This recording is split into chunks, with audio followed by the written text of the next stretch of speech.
one fact is obvious, that we do not accept the theory of the Big Bang, that everything just happened. So some of us are devotees today because we saw devotees and they spoke to us.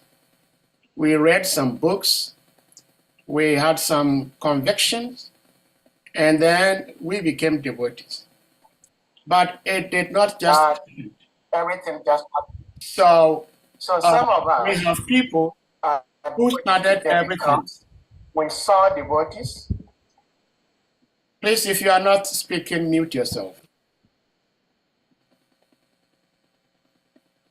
Yes, sorry about that. We joined this wonderful devotional service, practice of service to God and humanity, because some people started it.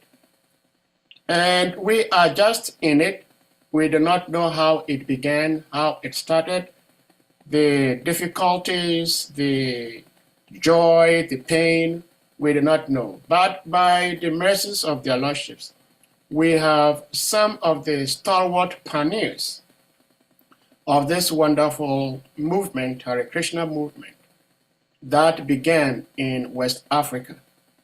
And so the whole of this week, we have a handful of such amazing devotees who will be sharing with us how it all began in West Africa, how Hare Krishna movement began in West Africa. And today we have His Grace Isvara Prabhu, who is one of the early devotees who helped start this movement in West Africa. And we also have some of the other senior devotees who are also in the audience. Today may not be their day to speak, but they're still here to give us their spiritual, moral support. And with that being said, His Grace Isvara Prabhu, the floor is now open to you to please kindly help share with us how it all began. You may begin by introducing yourself, even though we all know you. You've been so generous being with us for so long, for so many years, speaking to us at least once in a month, every time.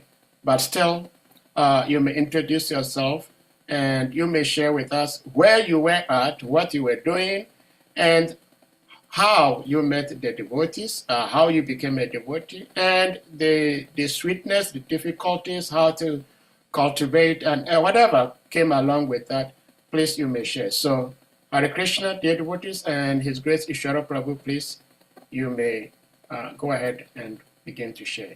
Hare Krishna. Oh, by the way, is Chandrasekhar coming? He should be. Did he say he's going to come? Yes. Okay. Yes. He told me also that he will try to be here. He told me. Yeah, he told me to. So I just hope he will be here. Yeah. All right.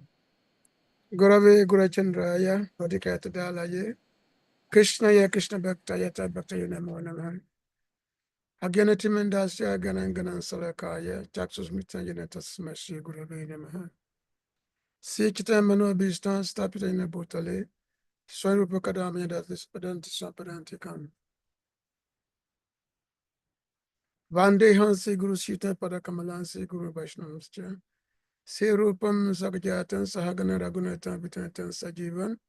Sadwetan Sabadutan Parijana Saitan Krishna Chaitanya Devan. Sri Radha Krishna Parasahagana Ladita Shibisaka Vitancha. He Krishna Karuna Sindhu. Dina Bandhu Jagatpate. Gopisa Gopika Kanta Radha Kantana Mastate. Tapta Kanchana Gorangi Radha Bindavaniswari. Vesabanu Sutadevi Panamami Hari Priya. Krishna Yabasudevaya Devaki Nandana Yacha. Nanda Gopa Kumaraya Govindaya Namo Nama. Basudeva Sutandevan. Kansa Chanuramadana. Devaki Paramananda Krishna Vande Jaga Guru. Namamo Vishnu Padaya Krishna Pistaya Bhutale Srimati Bhakti Vedanta Swami Namine. Namaste Saraswati Devi Gauravani Pracharine. Nevi Sesa Sunyabadi Pastata Disatarine. Vanchakapatrubhyascha Kripa Sindhi Bevacha. Patitana Pavana Vibhyo Vaishnava Vibhyo Namo Namaha. Sri Krishna Chaitanya Prabhu Nityananda. Sri Advaita Gadhara Sivashadi Gaura Bhaktavinda. Hare Krishna, Krishna Krishna, Hare Hare. Hare Rama, Rama Rama, Hare Hare. So, I'm very, actually, I kind of feel humbled to be here in the front of many, many great devotees, wonderful devotees. And especially those who have pretty much been at the beginning of ISKCON West Africa, Mukunda Prabhu, and also Vajilila Mataji. So it's so wonderful. So I kind of feel little that I have to be speaking, before them. So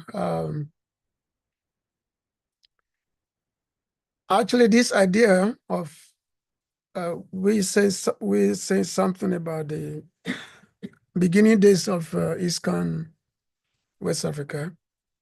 This idea was first muted by Mukunda Prabhu maybe I think a couple of years ago, 2-3 years ago, when Prabhu suggested to me that maybe it'd be nice for devotees to hear how it all began. That would be nice for devotees to hear. So that time I thought it was a good idea also. I think that I suggested it to the platform, but it wasn't taken seriously that time.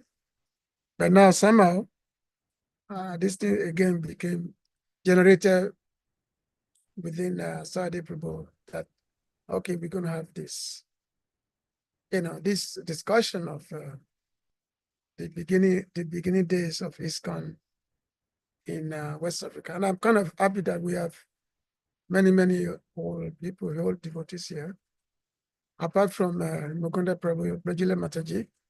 Then we have, of course, Srivas Prabhu is here. Then we have Yashoda Mataji is here. Then we have Vara Prabhu is here. And hopefully we can have other devotees joining. Hopefully the Chandrasekhar hopefully can get internet connection. And so, of course, before I don't want to talk about myself that much. Before that, I want to speak about how the whole idea was first generated to bring ISKCON to West Africa, to Africa. Well, it was, of course, ISKCON began in Africa in 1971 in East Africa, then South Africa and all that. And as Brahmananda Prabhu was telling me that when devotees first went to Africa, when they first arrived in Kenya, they really don't know what to do. They don't know if they should preach to the Africans or not, because they are not sure how they'll be taken. They basically, they're actually kind of afraid to even talk to the Africans. So even the very first program, when Prabhupada came to Kenya in 1972, and that time the program was organized for Prabhupada in a hall for Prabhupada to speak. So in that program, it's all Indians who had come, because that's what the devotees they were preaching to. There was no outreach to the Africans because they were afraid to preach to the Africans. So, and then, so then Prabhupada said, so when Prabhupada entered the hall, Prabhupada saw, he saw all Indians. So Prabhupada said, I didn't come here to preach to the Indians. If I want to preach to the Indians, I do that in India. I've come to Africa to preach to the Africans. So I don't want to do this. Prabhupada said, I don't want to do this. So they had to cancel that program, and then they had to organize another program for the Africans. That it was this happened at the University of Nairobi, and then that time, so Prabhupada gave lectures, and then that lecture is there in the database. The Prabhupada gave. So actually, Prabhupada himself, he initiated the African preaching. He initiated himself that yes, the African means preach to the African, not to the non-Africans. So, by the way, Sadif Prabhu, you said sharing, right? You can share something? Yes. Okay. In 1971 or 72,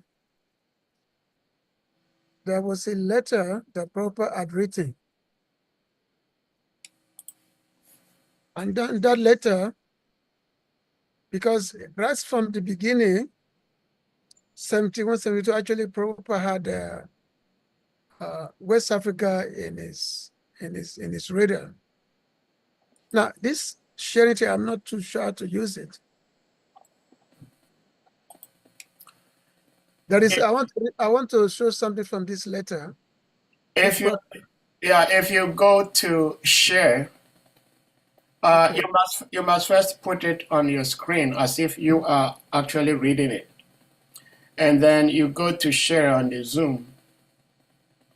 If you click on the share, then you'll find what you were reading on your screen, and then you highlight that, and then again you click share, and it will be on the screen for us all to see. Yes. Good. Oh, you can see. Yes. Okay. So this is the letter that Prabhupada had written to one, I think this person was ambassador or something. One Makanla, whereby Prabhupada, I just skimmed through the letter.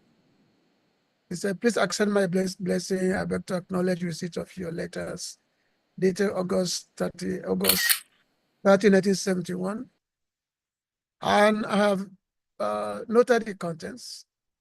Also, I've received the check for $80 as Dakshin from Tilak Devi. And just keep down.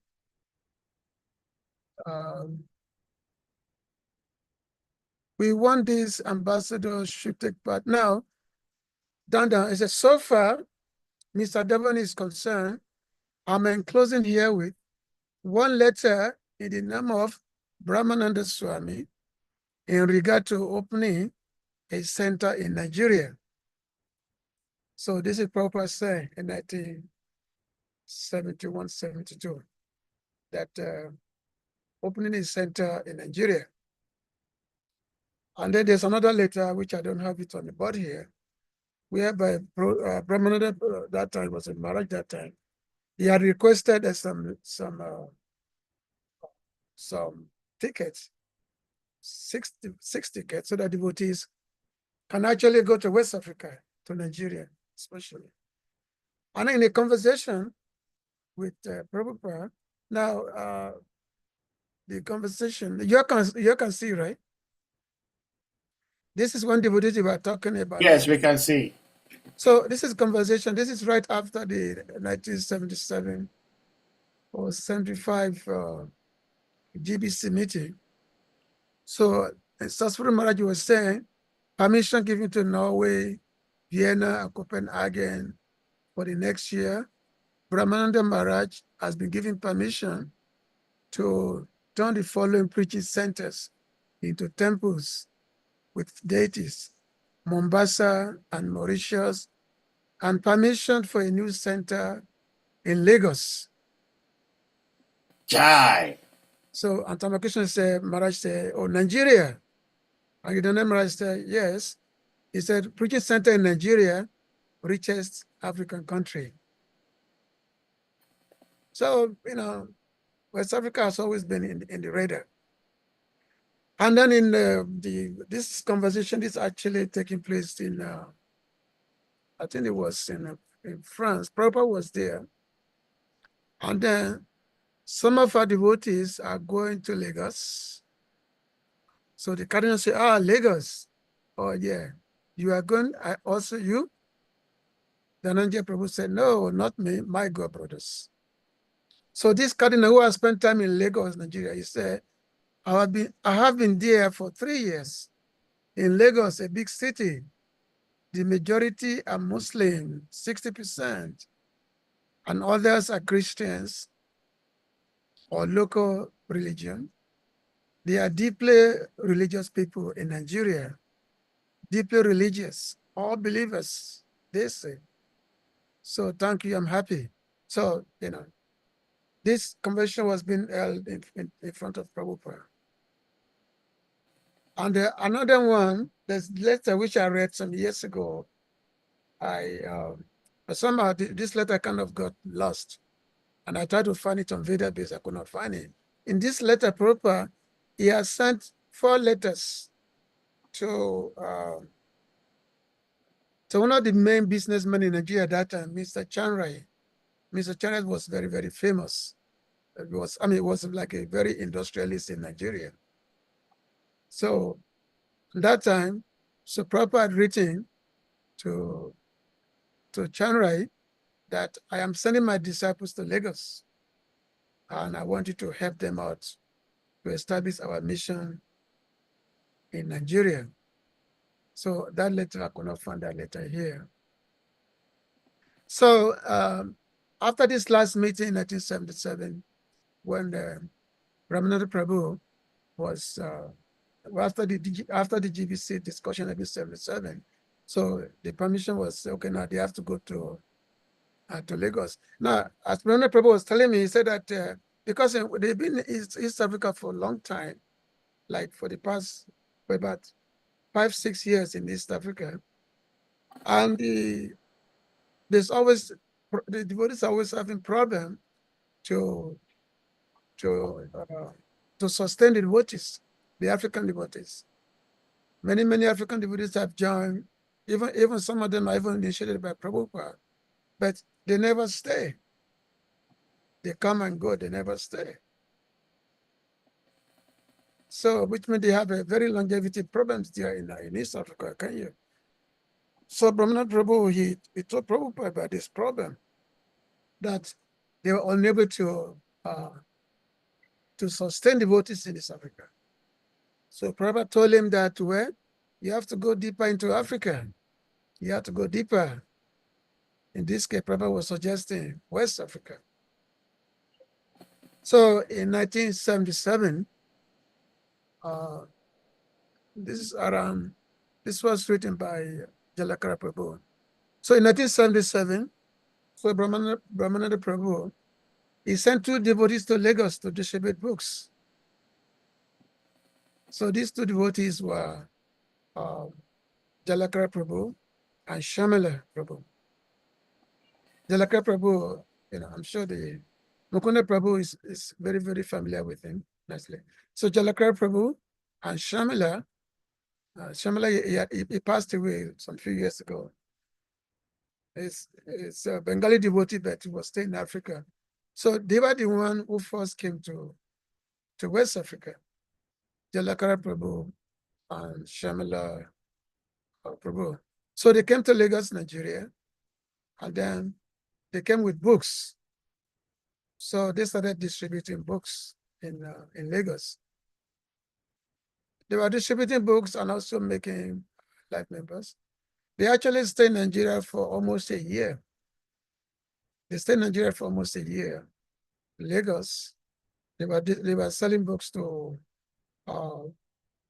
They gave books to libraries, to the universities.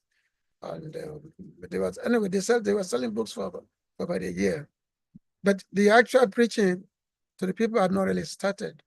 So I wasn't sure where they were staying, but they were selling books that time. I think I first got the book from the University of Lagos. That's where I first got the book myself. So, and then according to them, and the Brahmananda Prabhu himself, so he came to Nigeria in 1978. Yeah, he came to Nigeria in 1978. It was around the September of 78. That's when he came to Nigeria. And at that time, he must have, I think he had some devotees with him from England. They also came to stay with him. So the movement began. So they started preaching in there. So it's end of 78. So and then by 79, then different people, they started getting interested in Krishna consciousness. So apparently that time, Brahmananda Prabhu and those devotees, they will go downtown Lagos. They be selling books. They be selling our literatures. Now coming back to myself, how I get involved.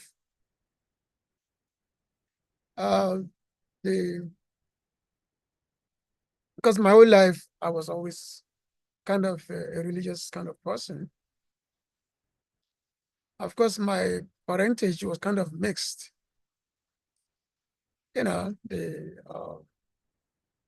in the sense that I have my paternal side and I have my maternal side. My maternal side, they were like they're actually Muslim. Not maternal side. Actually, my mother's uncle, he was the head of the Islamic movement in Nigeria. He was like the chief imam of the whole country. My mother's uncle that time. So I got very kind of, I got influence from that. But however, my father's side, my father himself, he was very, very traditional African. He wasn't interested in any Islamic or Christian, anything like that. Very, very, traditional. But it's like his nephew's niece, his nephew, his niece, and all that. So they were Christians.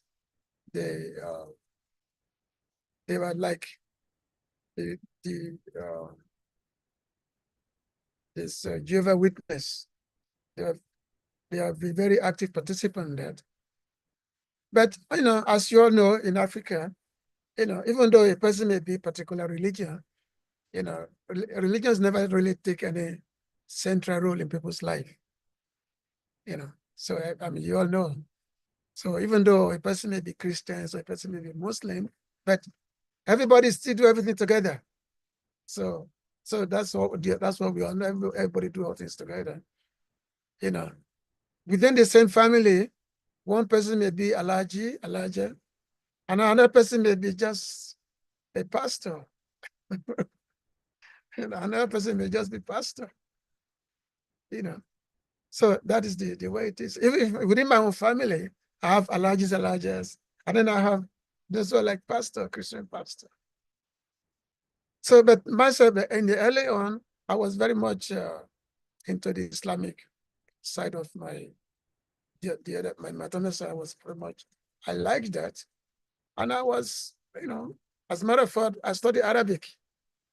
I was studying Arabic, because my uncle, my grand uncle, he was the chief imam. So, so I have the influence from that. So I study Arabic, and also we do active. That time I was a teenager. We'll do the active prayers. We'll do the 30 days of fasting. I will do that. Even though I was very young, but I was fasting, 30 days fasting. I was doing that. And then when I was in school, when I was in high school, because my high school was kind of like a Islamic school, high school. But I mean, the schools are non-sectarian, but was funded by our Islamic sect. So I was like the one who will call to the prayer. When they call to the prayer, so I was the one who will do the call to prayer. You know, so I was the one. So that time, of course, I was in my own town. And then eventually I shifted to Lagos. So when I finished high school, and then I was in the 3 years at the University of Lagos. So that time I had many friends. I was mixing with them, and then I started changing. Basically, I started changing. I started thinking that maybe I started getting interested in the Christian religion, in Jesus and all that stuff. I remember one day I declared myself, okay, I think today I find it through faith. I'm going to become a Christian. So I started going to church. I started going to church. So at the time, I was staying with my uncle, my mother's brother. And my uncle, he was also one of the chief imam. But I was staying with him. And then I became a Christian. I was going to church. So I remember one day, during the Christmas time, I brought the Christmas tree to the house. I brought the Christmas tree to the house. But my uncle, he was not happy. He was not angry, and he just said that, well, after all, the Muslims, they see Jesus. His name is Isa. They say, oh, it's all the same thing. The Muslim, they worship Muhammad, and then the Christian, they worship Isa. So it's all the same thing. There was no problem with that. So in this way, there was never any problem. When there is a Christian festival, everybody will get involved. We go to the festival together. Christian, most everybody go together. Or if there's a Muslim festival, everybody will get involved together. And also, if there's a traditional festival, everybody will go there. Like we have this very famous, we call it a Google festival. I don't know if Mokone Prabhu, but I don't know if you have seen it. This masquerade, we call it a Gogo. They wear these complete robes and different things. So, and when that festival takes place, everybody goes there. It doesn't matter if you're Muslims or Christian, because it's tradition, it's a cultural tradition. So everybody take part. So that's why when Christian consciousness came to Nigeria, it was never a problem. It was never a problem. And especially the chief core of our philosophy, which is you are not this body, you are spirit, soul. When you die, you come back. I'm not that. So me as a Yoruba person, this is our traditional belief that there's reincarnation is there. So when you die, you come back, especially if a father or grandfather just died and a child take birth in the family, is given the name that, oh, the grandfather has come back. So he's given the name Babatunde. Babatunde means, the father has come back. Or if it's a girl who take birth after the death of the grandmother or something. So they will call her Iyabo. Iyabo means, the mother has come back. So that traditional belief is there. So and of course, our whole system of in our traditional African religion of worshiping the demigods is always there. We call it different demigods. The god of thunder, Shango, the god of river, Jemaja, all these different things. And then so there's this the conception of demigods, and then the conception of the supreme God, Olodumare. So that is there, you know. And then, of course, so the African religion was always very, very much intertwined with when the foreign religion came to West Africa, means the Christianity or Islamic, because these are like imported religion. It's not centered to the African tradition.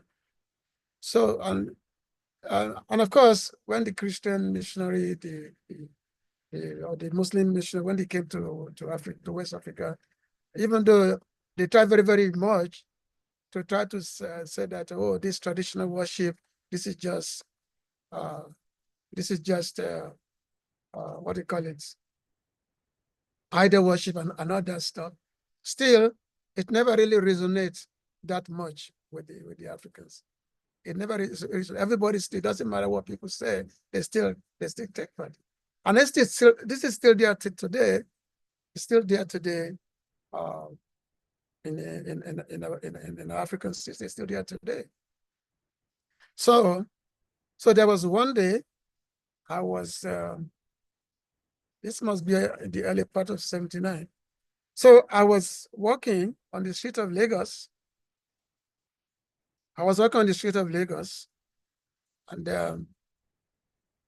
this was around the Tafa Balewa School. I used to call it Broad Street. I still remember. So I was coming, and normally it's not unusual to see all kinds of happening on the street of Lagos.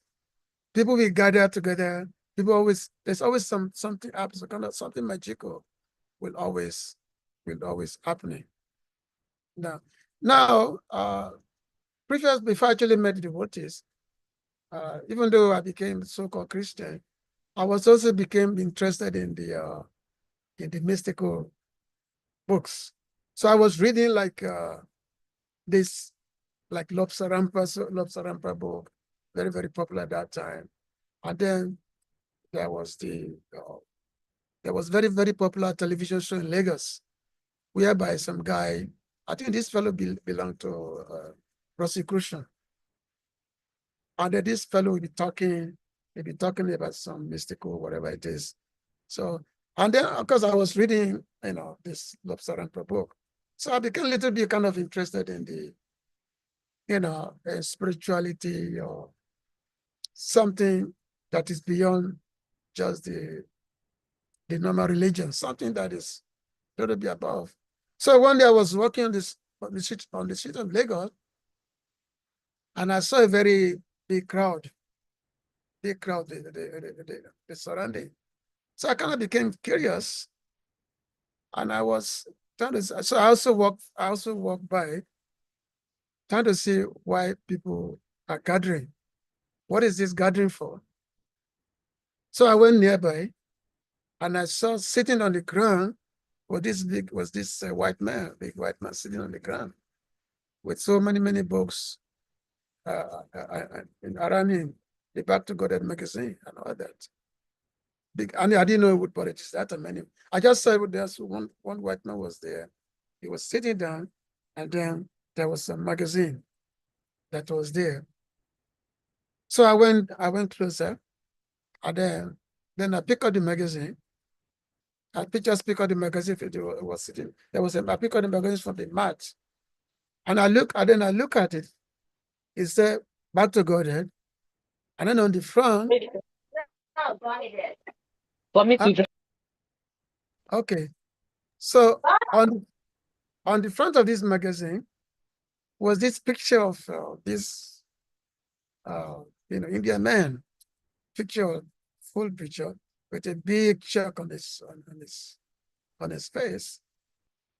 So I became startled by it. I said, "What is this? What is this?" And I've read the Bible, that you read that in the first, there's a prediction of some devilish people who will come. Some devilish people will come. Some prediction is there in the Bible. Yes. Have you seen my bag? So I pick up this, when I look at this, I say, this must be that prediction which Bible have talked about. This must be that prediction the Bible have talked about. Some devilish people is gonna come, you know. And then I went then I asked this white man. I said, what is this? What are you guys doing? What is this? What is this? What is this for? What is this? What is this for?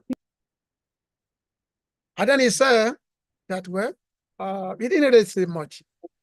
He just said that, well, you know, you can just, you can, he said that he just said that we're having a gathering, we're having a place, you can just, I think he gave me a card or something that you can write, you can write us, and then we'll get back to you. So actually, that person happened to be Brahman Prabhu, and that Brahman Maharaj that time. So I took it. I didn't take it serious. But I was keep thinking. This just in my mind. I said, "What is it? What is this? What is this?" And this went for some almost a month after that initial contact. So it was almost a month. But every day I kept thinking. I kept thinking of this person I've met. I kept thinking of this. I kept thinking. And then, so eventually I said, okay, next time I see this person, next time I'm going to try to find out what is it about. Maybe I try to get a book or something. I try to find out more about it. I think I wrote, then I wrote some letters. I'm not sure if I got the reply back or not. But the following month, I was again in Lagos, and then I saw the gathering, then the same book on the mat. So and then I decided to pick up so I think I got it Back to Godhead magazine. So I got it Back to Godhead magazine. So and then I started reading. And then also I remember the first book I got was The Science of Self-Realization. Was the first, because I became very, very curious. I became very, very curious. So I decided to get books. So I got The Science of Self-Realization. Now, the book I got previously in the library was Easy Journey to Other Planets. But I got the book, I don't think I read it. So I got The Science of Civilization, and then I started communicating. And then this way, so gradually, I started becoming, interested. Gradually, philosophy started making sense to me, especially this philosophy that we are not this body, we are spirit soul, that we come back, this reincarnation, that we come back and I say, oh, this is the same as our African tradition, that we come back. So that so the philosophy started making sense to me. And then eventually I decided to visit the center. Now, the first center, of course, which I first visited was in Shrewsbury. I just visited maybe randomly. And then until when they actually moved to Ilupeju at the early part of 1980, that is when my visit actually began, when they actually moved to Ilupeju. It was the early 1980. So I started visiting the center, reading, and then my main attraction, of course, was the philosophy. I was not really attracted to the food, but I like the philosophy. So I like the philosophy so much. And then one time, after being visiting then I started attending the evening Bhagavad Gita classes. So I think that time, Mukunda Prabhu had come to Lagos that time. He had come. So I started attending the Bhagavad Gita classes, evening time. So after a few months, I decided to experience, to have some experience, to have the experience. What is it about? So I say, okay, let me spend the night in the temple. Let me just spend it. I think I was asked to spend the night. That I don't know if it was a Bhuttabhavan Prabhu. Yeah, it was. I was asked to spend the night in the temple. So as I spent the night so I decided to spend the night at the center. And then now my first experience of Mangalati, that itself was a book written about my first experience at Mangalati. Because there, they say, okay, you have to wake up at 3 o'clock. It's not a problem because after all, being a student, we are used to waking up early. So you have to wake up at 3 o'clock, and then we're going to have this function called Mangalati. I don't know what it is. I didn't know what was that meant, Mangalati, whatever that was this. So, and everybody, so that 4:30 in the morning, everybody gathered together, and I saw that they were playing this drum, and that they were singing song, which was like completely foreign song, foreign, I don't know what it was. I thought they were saying, do some incantations. That's what I thought. So they were singing some song. So I was just, I just basically just looking at everybody who were doing that. So that time, some female devotees had come to Lagos that time.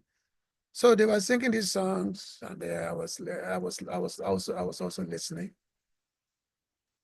And then what really blew my mind is that after they finished singing this song, there was no deity that time, no deity. So, of course, if there was deity, because after all, we had, in Africa, we had, idol worship in Africa. The deity's worship is not a problem for us. So, but that time, there was just a picture that time in Lagos that time.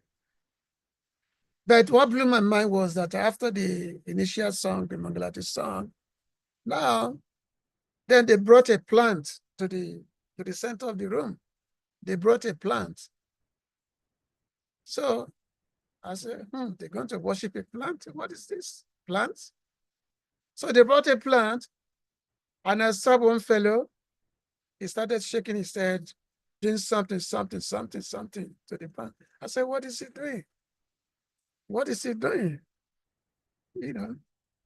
So he's shaking his hand, and then after some time, some singing, everybody was going around the plant. I didn't know why they were doing this, but I was also following with them. Okay. Whatever they are doing, I will also take part. So I was taking part. And of course, the plan was too heavy. I didn't know what it was. I just going to ask. I was thinking that maybe these people, they've gone out of their mind or something. Maybe, going around some plant and seeing some strange word and all that stuff. So that was my first experience in the, spending overnight at the temple. And then, so by that time, after some period of time, I started developing very, very keen interest. Very, very keen interest I started developing. And then I remember I started to share my new found, I won't call it faith, just my newfound philosophy. I started to share with my people in the house. So one of my neighborhoods, I said, hey, there's this philosophy. You should come and hear it. This philosophy, so you're not this body, that this material world does not belong to you. This material world, it does not belong to you. So when this fellow said, this material world, so this fellow is like very educated. He said, what do you mean this material world? And I said that what kind of nonsense is that, this material world? What is material world? What kind of nonsense you are talking about? So he was he said that, don't tell me that, don't waste your life. Don't waste your time. Focus on your study. Don't waste your time. What is this? What is this material? And it's kind of like, kind of defeated me. Say, oh, what is this material world? But anyway, so from that, I said, okay, I'm not going to talk to nobody. I'm just going to keep this to myself. In this way, then I kept going to the temple, and then eventually I started taking part with the devotees activities. I started taking part in devotees activities, and then I said, okay, I started getting more involved, which means spending more time regularly at the temple. And then eventually I started, okay, let me go on Sankirtan with them. Let me go on the book distribution with them. So I was also going on book distribution. I was still staying in my home, but I just became more and more interested in devotees activities than my kind of activities. I just become more interested in that. I said, okay, this to be a good life. So I started getting involved, going to Sankirtan with the devotees, visiting more, spending more night in the temple and all that. So I was in there for quite a few months. And then one day, Mukunda Prabhu told me, he called me aside. He said, look, you're already doing everything we are doing together. You're already doing everything with us. You're coming to the temple regularly. You're spending the night. You're coming with us as a book distribution. Why don't you just join us? Just, join us fully. So, so Mukunda Prabhu, he convinced me. So he said, just join us fully. You're already doing the same thing that we're already doing together. So just join us fully. So I took his orders. So I decided to join. So I also became a full-time devotee. Started wearing dhoti and all that. Now, somebody wearing dhoti in Lagos itself is something. Because after about a month or so, when I was wearing dhoti in Lagos, one of my cousins saw me on the street of Lagos. He was very, very surprised. He said, what? He looked at me wearing bed sheets and all that. So he was very, very surprised. He said, he looked at me and said, is everything all right? Is everything okay? He was surprised. I said, yes, everything's all right. And then he walked away. And then one of my colleagues, because previously I used to do some acting on television. I used to do some TV acting because I was studying mass communication in college. So I used to do some TV acting. So one of my colleagues saw me in dhoti and everything. And then he asked me, oh, what role are you playing now? What role are you playing? I said, well, I think I'm playing my eternal role. Ask me what role am I playing? So, in this way, and then so gradually my involvement with the movement started going more and more. And that time we've had more devoted journey, more local devoted. And of course, one of the main person that we all joined together was Omkara Prabhu, now Hare Krishna Prabhu. Unfortunately, I could not get him to come tonight. It would have been very wonderful to have him here, but he doesn't want to come. So and then the involvement started. So my just like everybody who first joined the movement, our initial activity, of course, is always going on Sankirtan, going on book distribution, go on book distribution and all that. So I was going on the street of Lagos, going on book distribution, and one of my cousins, when he saw me, he was always very interested. I mean, not that he's interested, he just, we grew up together, but, he always said that, what are you doing? I tried to say, well, I'm part of Hare Krishna Society now. I'm doing this, and this is what I'm doing. Now, a lot of stories are there. I'm sure tomorrow when the Mukunda Prabhu starts talking tomorrow, we're going to hear more. We're going to hear more tomorrow. So around then I think that was around towards the end of 1980 or something, or maybe beginning of 81. It was beginning around the year of 1980. So we went on the first traveling Sankirtan. So it was myself, but his name was Bata Moses, and then Bhutta Bhavan Prabhu. He took us on the traveling Sankirtan. So the first place we went to was Benin. We went to Benin, traveling Sankirtan. And then we were on the street, we were on the main circle in Benin City.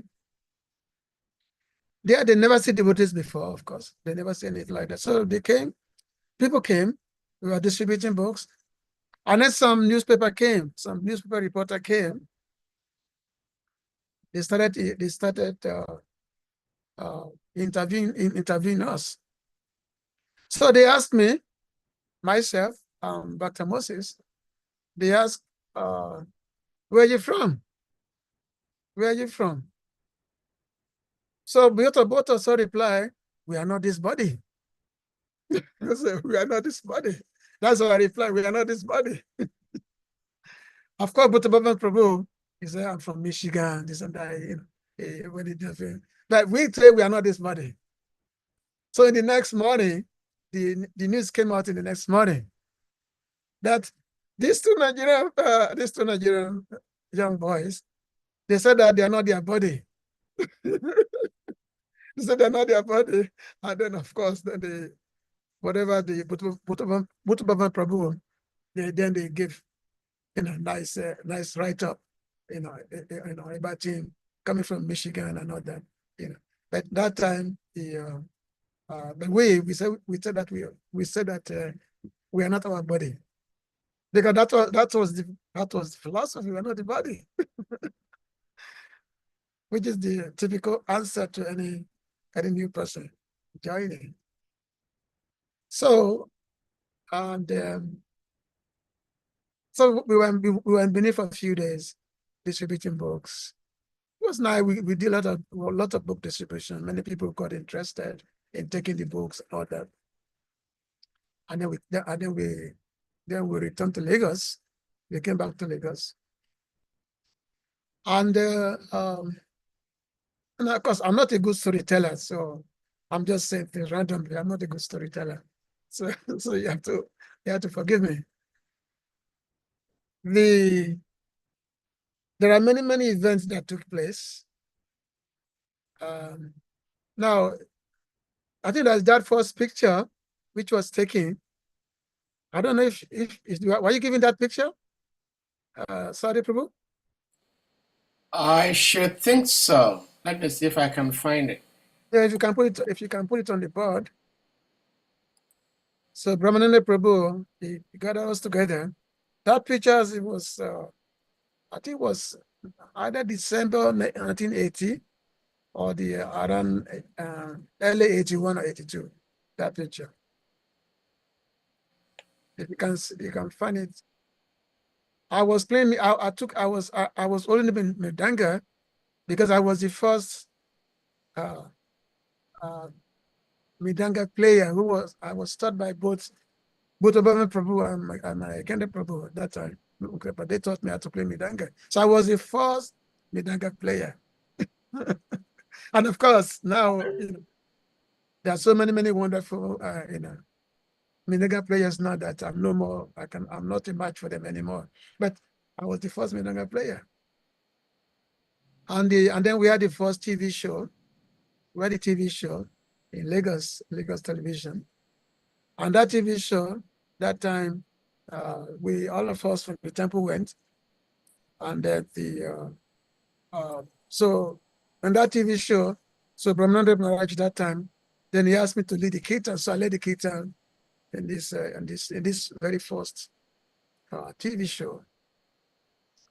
And now, of course, Israelians Bhakti Maharaj, he had already, he started coming. But my first meeting with him, this was it must be October of 1980. That was my first meeting with him when he first came when he came to Nigeria. Because I remember when he came to, either September or October 1980, that's when he came. On that time when he came, then he gave a Sunday lecture. And after I finished giving Sunday lecture, then he said, now we're going to sing a very special song called Kirtan. We're going to sing a special song called Kirtan. And then he started leading Kirtan. And that went on for like 3 hours. Started. So that time, the temple has moved to Ilupeju, to be Kokaro Ilupeju. So Maharaj led Kirtan for 3 hours that time. And of course, everybody was young. You know. So it was running, going back and forth, running, chanting, dancing, and all that. You know. Did you find the picture? That picture? Yes, I may put it up here for the You can witness. put on the board. And then you may tell us what it is. So these are the, let's say, the first pioneers of ISKCON, West Africa, ISKCON, Nigeria. Now, on the far right here, this is me holding the midanga. Now, you can see we hadn't shaved up our head that time. We hadn't shaved up our head, most of us. We shave up our head almost more than 6 months of being in a temple, more than 6 months of staying in the temple. And the time when Brahmananda Prabhu said, okay, today, everybody must shave up. Everybody must shave up today. And that time, the first devotee who joined, majority left because they don't want to shave up. So let's see if I can get the name. Okay, we have Mamantra Prabhu here. And now Shashata Maharaj, we have him here. And this is Brahmananda Maharaj that time, followed by Bhakta Johnson. He also left very shortly. He left shortly, but he was like the secretary to Brahmananda Prabhu. And then this one next to Bhakta Johnson, I can't remember him. Then Pradyumna, this is the one next to him. And then Omkara Prabhu. Behind Omkara Prabhu is our driver that time. I forgot his name. Tahiro. Okay, Tahiru, yeah, Tahiru. And then we have a Shruti. Actually, Shruti should have been here because Shruti was very, very instrumental. And he was the radio announcer. He was the radio announcer, and he would often play. He was one of the first persons who actually was going to Brahmananda Prabhu in 78 when he first came to Nigeria. And then we have, of course, Mukunda Prabhu is there. We have Srina Prabhu, he's passed away. Then from the far left, we have Parameshwar Mataji. And then, of course, Regular Mataji is there. Everybody was young that time. And then, of course, Bhutabhavan Prabhu, who was actually very, very much instrumental in giving us training. Very, very, Bhutabhavan Prabhu was extremely patient. Because I could remember, many of us who were like very, very rough, who were very, very rough person, very, very rough, very, very rough devotees. But Bhutabhavan Prabhu was very, very, very, very calm. He was, very old devotee of Prabhupada. Was very, very calm. So he would patiently give us training. And of course, I went on traveling Sankirtan, a few times with him. Then we have, Bhakta George. That is Bhakta George. He became Gopal Das.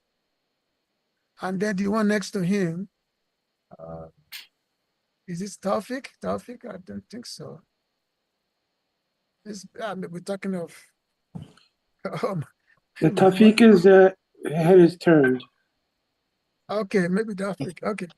Then, Isn't that Prahlad? Philip. Not Prahlad. Then there's Emmanuel. Yeah, he also left. He never make it to initiation time. I think this is Taufik. The one next to Emmanuel. One between Dr. George or Gopa and Taufik, I forgot his name. Gadadhar. No. Gadara never joined. Yeah. He joined much later. He came much later. But these are like the first, basically this photo is the first group of devotees. Aside from the Western devotee, but these photos, like the first, we were like the first crew of of devotees that joined, and that joined in those days. But among these all these pictures, only about 3 of us, okay, Gopal, who joined us in Lagos, because he came from Ghana and joined us in Lagos. So Gopal Prabhu would then, of course, Mamanta Prabhu, Shanta Maharaj now. But the other ones, they did not make it. Now, Pradyumna, his Pradyumna, but forgot his coming name. So he stated in his Patrick. Patrick. So Yeah. he was settled in his station. But the rest they are left, because when we were told to shave, so many left. They could not. They don't want to shave up. Even that's the time Dr. Johnson was. So he also left that time, and everybody kind of surprised that he would leave, because it was like a confidant of Brahmananda Prabhu. He was very confident, So everybody's kind of surprised that he left. And that time he was the first temple commander. So, and the book distribution was very, very much ongoing. And then I went to with Bhuta Prabhu. Then from we went on a traveling Sankirtan to I think we went to Port Harcourt, and then we went to Enugu to distribute books. We went to Enugu, to Port Harcourt, and all that to distribute books over there. And then eventually, Upananda Prabhu came to be with us. So he came early 1980. No, sorry, he came early 81. Upananda Prabhu. Now he passed away as Abadut Maharaj. He passed away last year. So, and then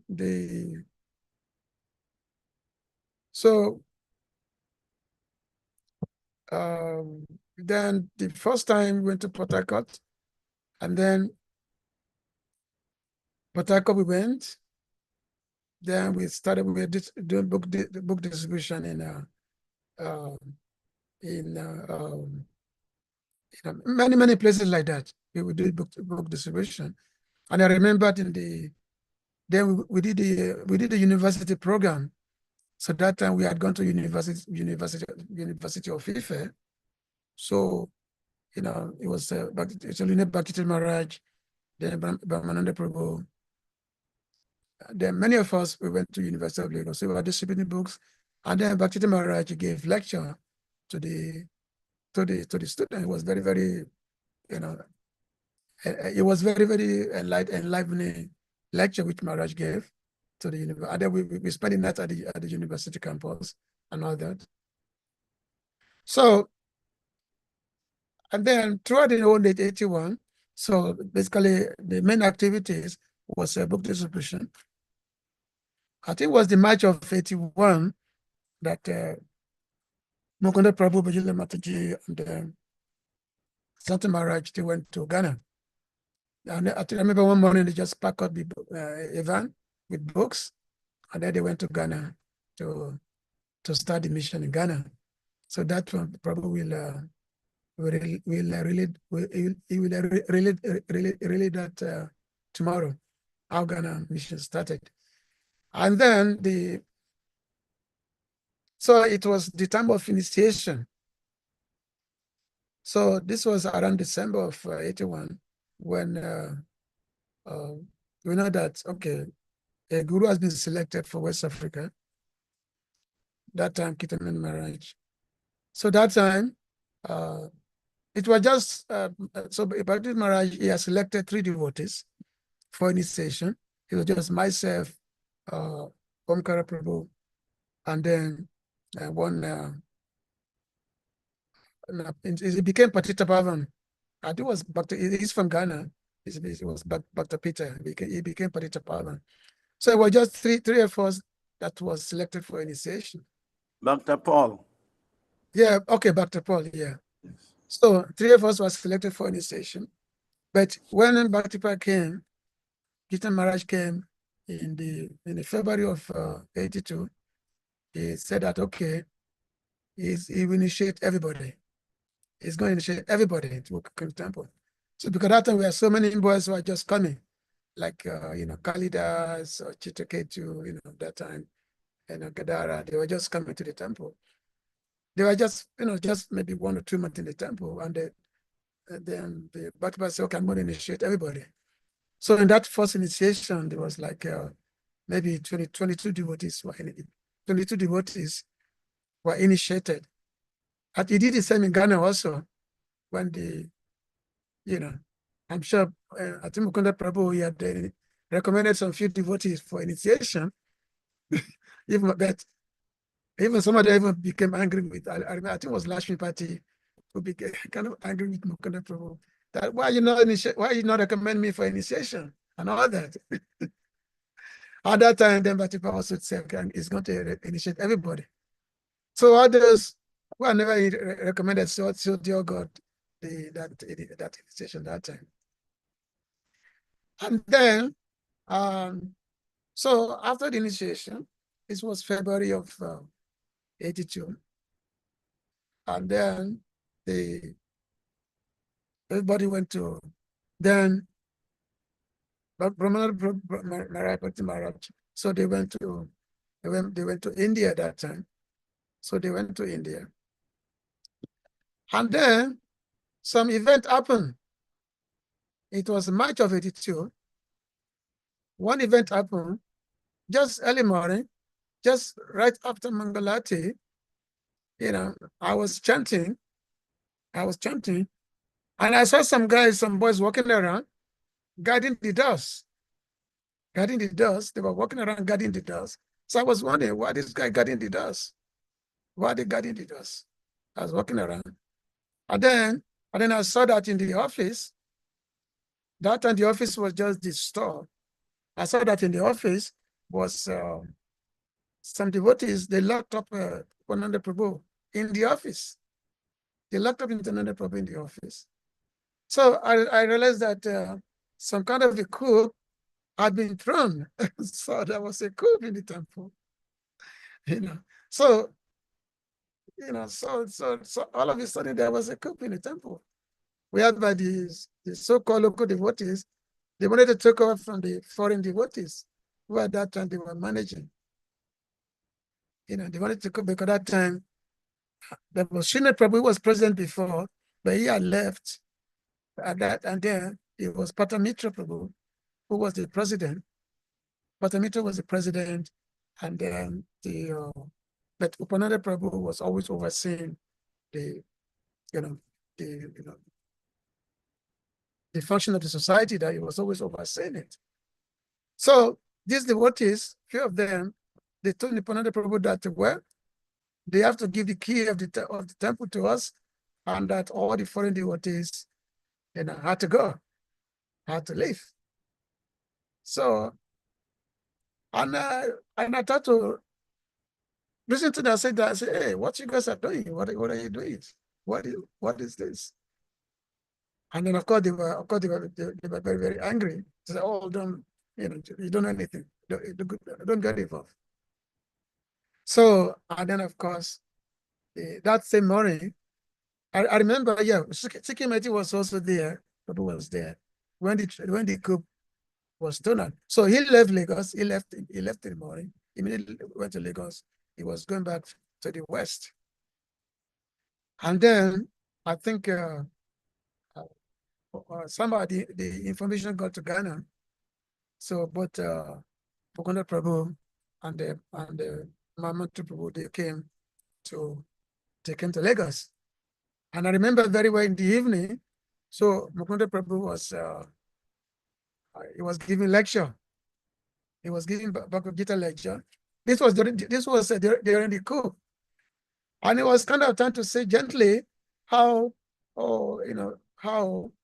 it's not good to do this. That's this kind of offensive to be doing this kind of things, this thing that he was trying to preach, but apparently nobody was listening. But he was trying to preach to everybody. But as he was preaching, all of a sudden, we saw Seeking Mighty coming back to the temple. So when Seeking Mighty came back to the temple, I remember I'm gonna probably just say from the VSS and where was giving lecture, he said, "Joy," you know, it was terrible because apparently because the information has got to my airport and they were in London, so so a letter was given by Bhakti Maharaj to Sikkim that he must go back to Lagos. He cannot just run away just because there was some problem. He can't just run away. So he gave the letter, and that letter was actually written by Kirtanan Maharaj, which he gave to Bhakti Maharaj, and Bhakti Maharaj gave this letter to Sikkim Mighty, and then Sikkim Mighty. So this letter, it was actually, I think it was a tape. Yeah, it was a tape. So the tape was played to us, was played to the old temple, and that tape, and that tape, and then Kirtan Maharaj was basically just kind of pacifying us, that pacifying the devotees, that yes, I know that many of you are kind of not happy because, you know, maybe some handling of Brahmananda Prabhu was something, but he was saying that, but still, you cannot take matters into your own hand. And then it was, you know, praising Krishna consciousness and all that. And then the next day, His Holiness Bhakti Maharaj came back to Lagos. And then he became very, very heavy. He was so heavy with everybody. I remember when he was giving lecture, one devotee tried to interject, saying that, you know, Chandrasekhar, immediately Maharaj shut him down. He said, keep quiet, don't know when your authority is, don't talk, keep quiet. So Maharaj was heavy, he was not playing any role at all. So therefore, he was able to basically shut everything down. He was able to just dismantle the whole thing, the whole so-called you know, coup. What the whole thing was dismantled. And so some devotees, like the main mastermind of the coup, like his name was Chaitanya Das. So he was kicked out. And then Maharaj, of course, then he put then he put the local devotees into management. Like Omkara became the first temple president, and then in this way, I think I was the temple commander or Sankirtan leader, something like that. So, and but 1982 was actually a very, very difficult year. It was a difficult year for us. And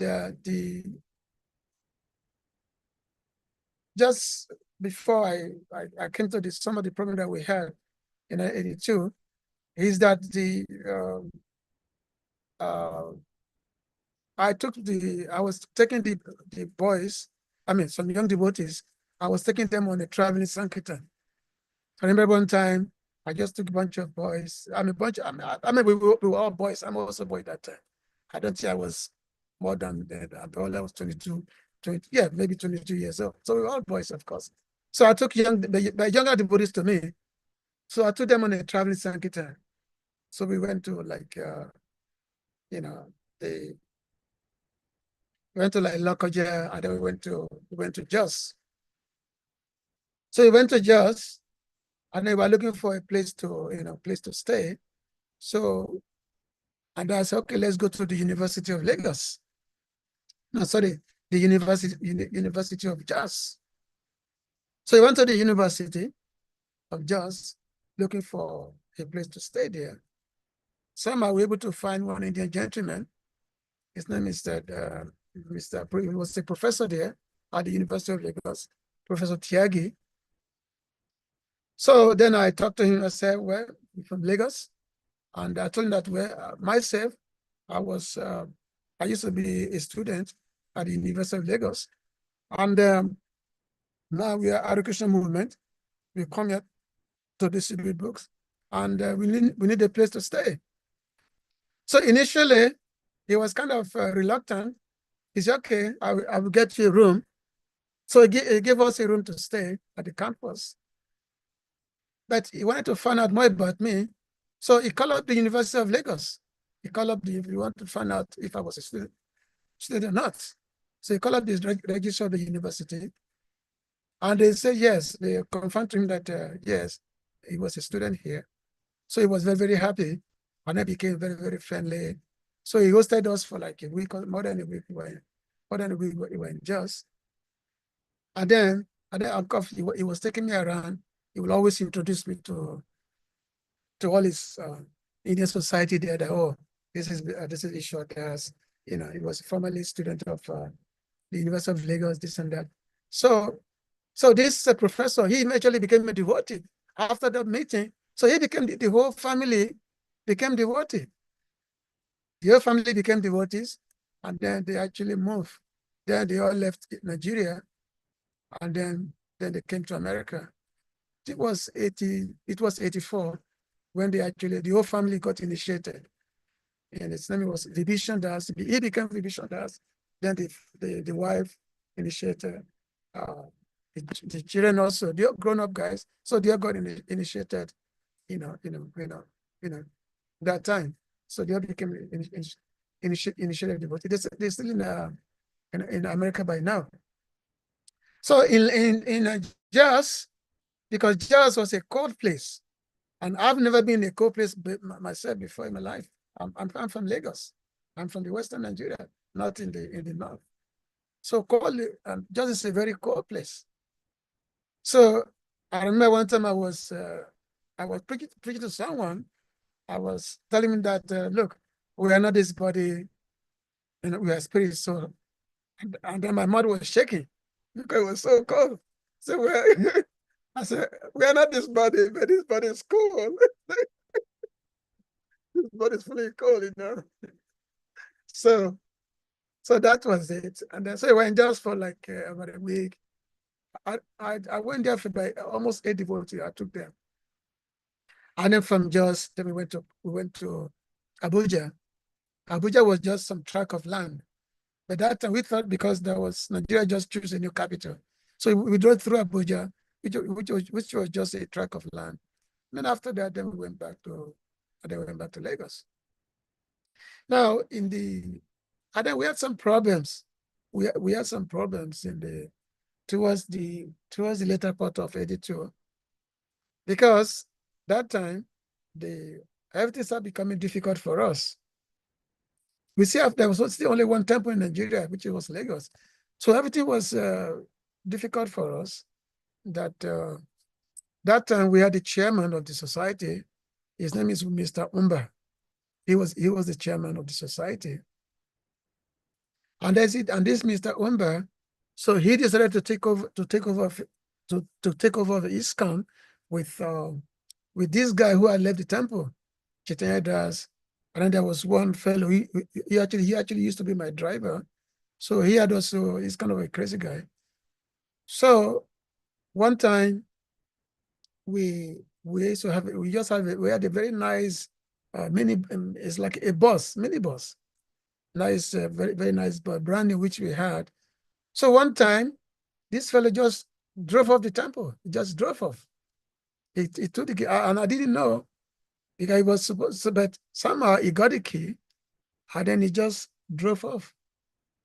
So I called him across, hey, look at this guy, just drove off the temple. He just drove off. He just led the temple with the vehicle. So he was gone. So we were trying to figure out what to do, how to get this temple. So how to get this vehicle back that time? Oh, okay. Chandrasekhar Prabhu is here. Okay. So I think I should wrap up very, very quickly, because Chandrasekhar Prabhu is here, and then he had to speak, because we didn't see you. So I'm going to wrap up very soon, and then you can speak. So anyway, and then, so that time we are fortunate that we had Arjuna Prabhu, who was the police commissioner at that time. in Lagos. So we contacted him that we have this program. Somehow, using his connection, so Arjun was able to track this, these people, this vehicle who was stolen the vehicle, and he happened to be this Mr. Mba who had connived with this Chechenas. So anyway, he was able to track them down, and then it was brought to the temple, and then there was a big meeting. So Arjun came with all his police lieutenants. So, and then this Mr. Mba, when he saw Arjun with all they all in their police uniform, with the police uniform, so he became very, very afraid, of course, because he saw that, yes, anything can happen. So the vehicle which they had stolen, so that vehicle was returned. So the vehicle was returned, and that time the mother of Ashram Maharaj, Madam Eunice, so she was the chairperson of that meeting which took place that night, and then somehow was able to get us this vehicle back. And then where many problems came somehow, but actually there was a time we actually thought that the ISKCON is going to close in Nigeria because the Buddhists were difficult, many problems are difficult, and then then our building was going to be taken over by the owner. So we thought that ISKCON is going to close down. So I thought maybe I should just go to Europe or something. We started to figure out maybe where to go, So anyway, there are many things that happen. So Chandrasekhar Prabhu is here because he's supposed to be speaking also. So Chandrasekhar Prabhu, I just saw him. Yeah. Is he there? Oh, yeah, yes. Okay, so please speak. Ishara Prabhu, thank you so much. Thank you so much for sharing this depth of. I mean, I'm not a good storyteller, so tomorrow you're gonna have a good time tomorrow. Yeah. So that's Yes, of course. just able to recount something. That's all. Yeah. Well, thank you so much. So Chandrasekhar Prabhu, you can speak. So His Grace Chandrasekhar Prabhu, we're happy to have you here. I was afraid if we're ever going to have you. So dear devotees, His Grace Ishara Prabhu has shared with us so much nectar, I do not have the appropriate term to use, but I'm thinking of one joke Srila Prabhupada used to make some time ago, that the mouse digs a hole and then the snake comes in and enjoys the hole. So we have these early devotees who struggled so much to establish ISKCON. And those of us who came in later, we just came in to enjoy, So we are the snake, and we hope we do not bite the mouse and chase them out of their hole. But I know. And by the way, I did traveling Sankirtan also with Shivas Prabhu. I remember when he came to Lagos. So that time he was in charge of the shop, and then we went on traveling Sankirtan together with Sikhi Mighty. We went together to Port Harcourt. So we were distributing books. We first went to Port Harcourt distributing books together. It was Port Harcourt, Warri, like that. Well, and that time we were just, sleeping in the van and just selling books. And it was very, very, very, very ecstatic. Yeah. And another travel Sankirtan I did was with a Bhuta Bhava Prabhu, with Omkara Prabhu and some other devotees. I think by just three or four of us. And that time we were distributing books, and then we were only eating just peanuts, fried peanut and banana. That's what we are eating the whole. And I think some fried plantain. That's what we are eating the whole morning, afternoon, and evening. And because we load up the vehicle with the books, and then we just sell the books, that time. So this is some of the lot of traveling experience that we had. So in that way, we're able to open up so many cities in Nigeria that time. Hare Krishna. His Grace Chandrasekhar Prabhu, I'm fortunate to say I know him personally. I've been with him for so many times, so many years back home in Ghana. And just like His Grace Shriman Mukunda Prabhu, who himself was also a martial artist. His Grace Chandrasekhar Prabhu is a martial artist, and he's been training people, organizations all over West Africa. He's an international man. So he actually uses his hands and legs much more than his tongue. But today he's giving the service to use his tongue to share with us how Krishna consciousness began in West Africa. As we heard from Isvara Prabhu, Srila Prabhupada had Nigeria on his radar as early as 1971. So devotional service ISKCON first went to Nigeria, and then from Nigeria it went to Ghana. So His Grace Chandrasekhar Prabhu, who is Nigerian and also joined in Nigeria, has also been very, very helpful in Ghana, helping establish Krishna consciousness there in one way or another. So His Grace Chandrasekhar Prabhu, please, you may unmute. The floor is yours now, please. Hare Krishna.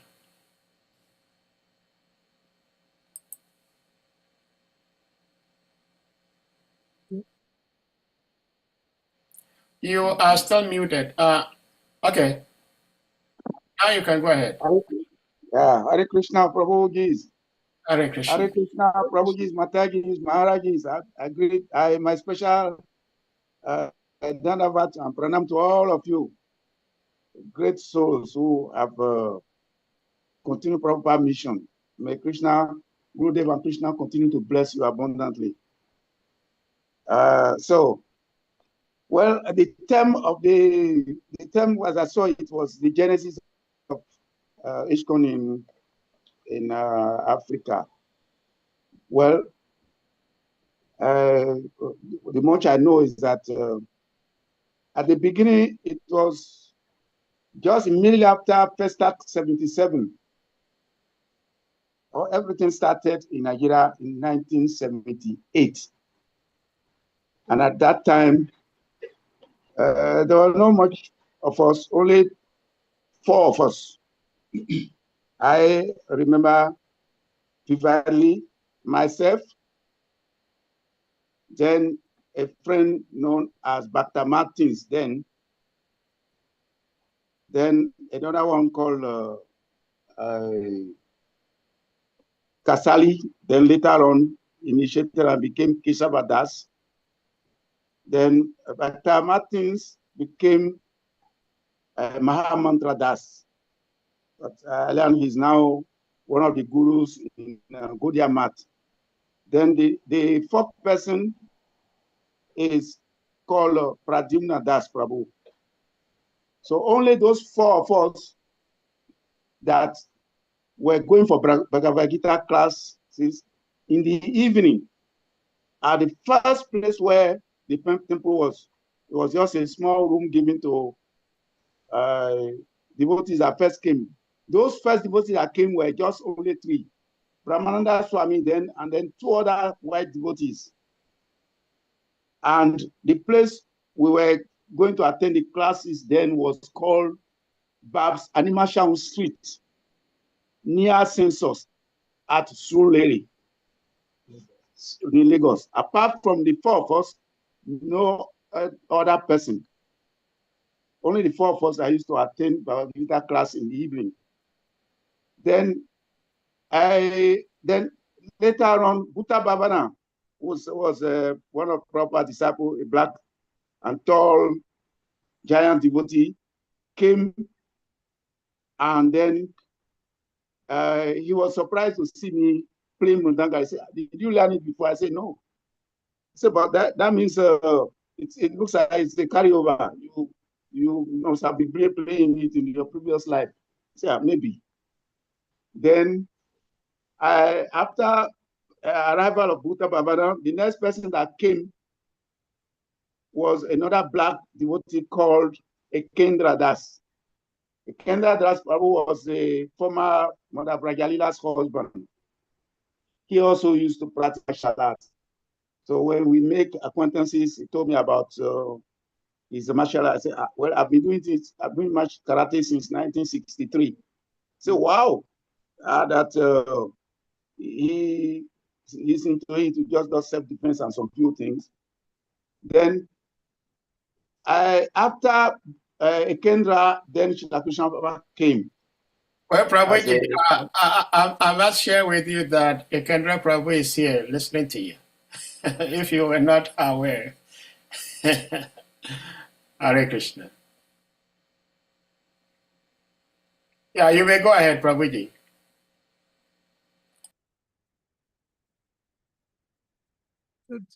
Is it internet snag? Prabhu. Okay, Yeah. speak. It looks like it's back. Yeah? Yeah, go ahead. Okay. So all this happened at Suleri, Babs Animation Street, near Census at Suleri. Then Shri came.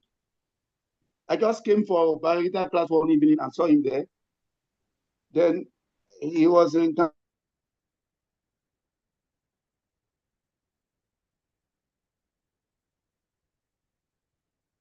Having internet problems.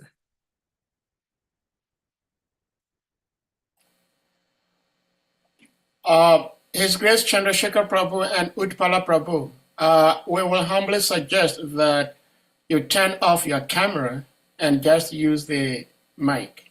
Microphone. These two books that Shri gave me at Babs Animation Street. It still remains fresh in my memory today. So then after sometimes we now move from that place because Indians had a place at Inupeju at number 2B Coca Road. It was St. Daniel Hospital. Then they gave us a small place upstairs. Then we packed everything and then we relocated to that place.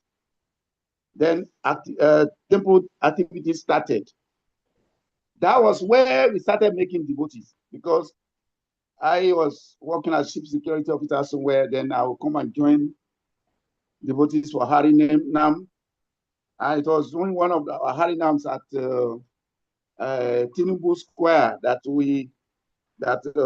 one nice person just came to us, discuss with us, and then he said, I will visit. Then not only visit, but later on now, he just came and then settled down in the temple. Do you know the other person? That Omkara? His name is Obem Nsam Obem. Yeah, Later that's on Omkara. called Omkara Das. Omkara Das, yeah. Then after that, people like Arjun, Kalidas, Tata Ismail now, Prabhu Isvara. So they join us at Lukweju. Kalidas was much later, was end of 81 Kalidas came. Okay. Yeah, Kalidas Well, came so much. then chains of people join us at Ilukweju, not at Surere. Only 4 at Surere. 4 people that joined in the Surere. But later when we moved to number 2B Coca Road, which was formerly St. Daniel Hospital, they first gave us a place upstairs. Then later on, they vacated the place and gave the whole place to us. Then it now became a temple, and the activities were going on nicely there. But then, when at one point there was one like Prabhu. Just when I just came in, I was hearing Prabhu Isvara talk about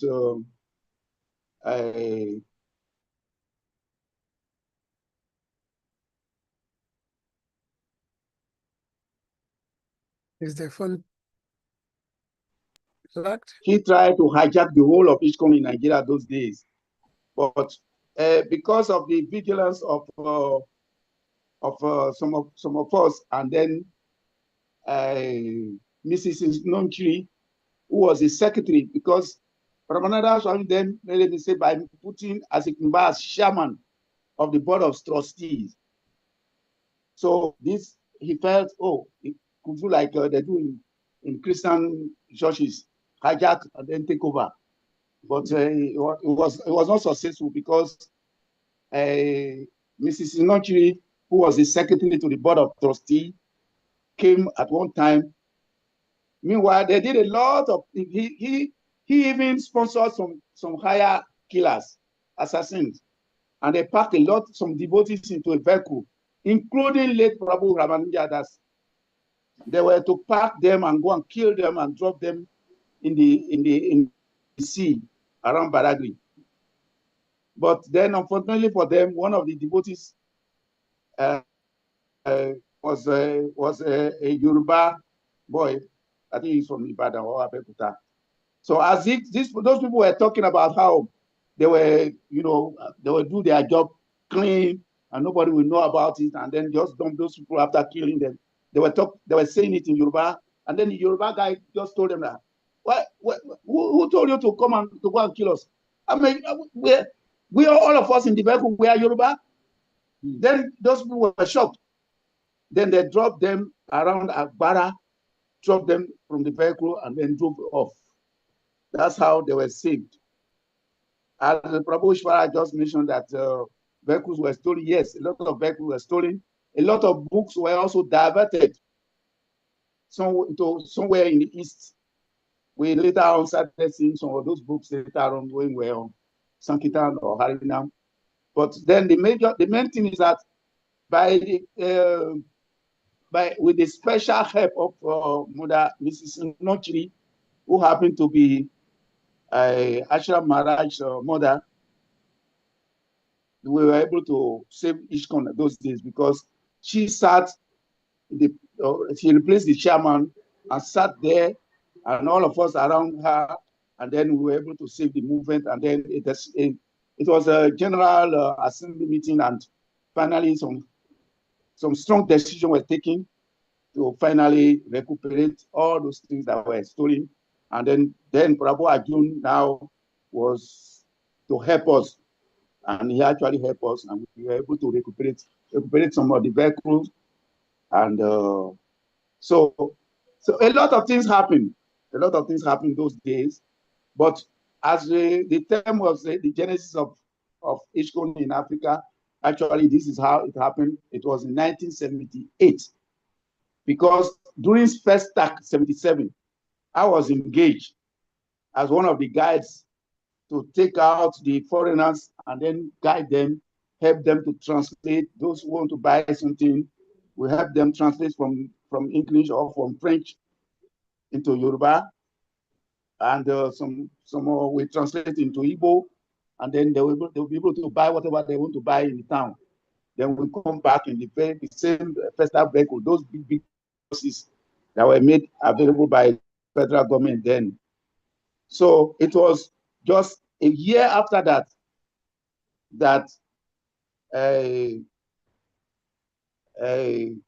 ISKCON came, because I was just coming from somewhere around Orile, coming to my place because I was living around that place. Then I saw some people with books, and I've been interested in some people like monks because I'm a martial artist. So martial artists used to like monks because actually karate originated from monks. It was their thing. It was part of their sporting activities in the monasteries. So then I helped them to pack the books that they brought upstairs at that Babs and Marsham Street. And at that time, as I was helping them, I had my cigarette. Then Brahmananda then saw me with the cigarette and said, "Oh, you are even smoking." As he said it, and I dropped that cigarette into the gutter. I never touched cigarette again in my life till today. That was since 1978. Yeah, so then that's as the topic is said, you know, the Genesis. This is the Genesis. Everything started in 1978 at Babs Animasham Street, Surulere. And then we were only four. Myself, Chandrasekhar Das, then Keshava Das, then Pradimna Das, then Mahamantra Das. Mahamantra was then Bata Martins. Then now Alanda, he's now a guru in the Gaudiya Math. Hare Krishna. Hare Krishna. Thank you so much, His Grace Chandrasekhar Yeah. Prabhu. Yeah, that time the correspondence was going on, even though the because they live in Mashaham, and because it's very just a small room. So but at that time the correspondence was going on. Because I remember writing, I write that in the correspondence, and I received a letter that time. I received a letter from Surulere, but of course when they moved to Ilupeju, then that's actually started visiting the center that time, as I remember. So it was a good, good remembrance. Of course, everybody is old now, so difficult to really remember much. But because there are a lot of details in terms of the Sankirtan, how we go about, how we go in different places, and doing the preaching activities, that time. We have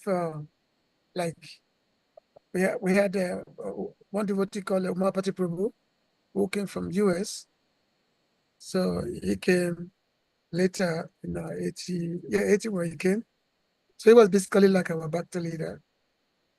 And then Srina Prabhu was our first temple president, Srina Prabhu. And then he had the first child. The child was born in Lagos. Srina Prabhu was from America, but his first son, was actually born in Lagos, that time. So he was in Nigeria till about, it was almost Jamastami of 81. Also, Isvara Prabhu, I'll ask Yeah. Rajalila. I thought Bhutta Bhavan Prabhu came with the group that came from America in that second wave. He had been in Kenya before. Yeah. But I thought he came with Rajalila, Srinath, and Parameshwari. I can't remember clearly. I thought that's when he came. Because I think Vyapi and Aniha, they had gone with Brahmananda. I don't know if they'd ever made it as far as staying in Babzani Masham. When I came in 70. I remember seeing them. Yeah, they were there. And I think they were there in 78. No, I remember seeing them. Yeah, they didn't stay in Babzani Masham, but I think they were there. And of course, Mamatru Shantamaraj used to live down the block. His house was around the corner, actually, from the Sun Factory. Gave us that flat in Surulere, Mr. Gidwani. He owned the textile factory there, made barrels and stuff. He gave that flat in Surulere for devotees to use. His workers used to stay there, at least one guy downstairs. Yeah. And funny thing about when that temple was first given, because it was a clinic, it has 4 flats. Yeah, it was a big building. So it was big building, first flat, and then there was a ground floor, which was like kind of like the main hall. So in that 5 flats, so initially they only gave 2 flats initially. Yeah. After they gave just 2 flats, one room downstairs, where Brahmananda Prabhu was staying in the office, made that in the office, and then upstairs was yourself, and then when Baptista Maharaj came, we would stay there, and then the Srina was also staying there. But it was the upstairs we didn't use until Rajalila and them came, because when Parameshwari came with Srinath, we had grahastas. So Grahastas needed a separate place. But when we went upstairs, I think Yeah. Rajalila was there, Parameshwari. That place before was an abortion clinic upstairs. And we had to clean that whole place and do kirtan, everything to stay up there. And then myself, Brajalila, Srinath, and Parameshwari, we moved upstairs, but not until we had to clean that whole place over and over and do kirtan and it called the Shringa Dave, and because there was used to be abortion clinic. The family that gave us that place was an Indian father and daughter who were both doctors. Yeah. They gave. Yeah. Yeah, and they gave that place. That was on the day that Yeah. Mr. Gidwani had asked that Brahmananda could not stay there anymore because Sun Factory was selling that place, or they were getting rid of that place. Their workers were moving somewhere else. So on the very last day, myself and Brahmananda, we had planned to live in the van. Tahiru was the driver. We were going to live in the van and just travel. But then that family showed up and told us to come see the place because they heard about that we had to get out. So when we went and saw the place, Brahmananda said, "This is Krishna's mercy." So we took that place in Ikorodo Road. Well, behind Ikorodo Road in Ilopeju. Yeah. Actually, I'm remembering now. Actually, he was mentioning that it was Bhutabam, but actually it was, I had asked Chandrasekhar because before coming to Nigeria, I was a percussionist and I used to play bata drums. So when I came and I saw Chandrasekhar playing mridanga, I was thinking about bata and I asked him about how he learned mridanga and everything. And I was the one who told him it must be from a previous life. And he was the first person to take me to Badagry to see Nigeria actually bata drum playing. Yeah. He doesn't remember that. Yeah, because the butter drum blew just like Midanga. Yeah, it's like Madunga. Yeah, it's so like- he said just that he like- had seen and he knew, and he took me to Badagry. It was the first time I saw them playing Nigeria, because I was playing Cuban version in America. It was the first time I saw the actual playing of Nigerian bata drum and Anya families and so forth.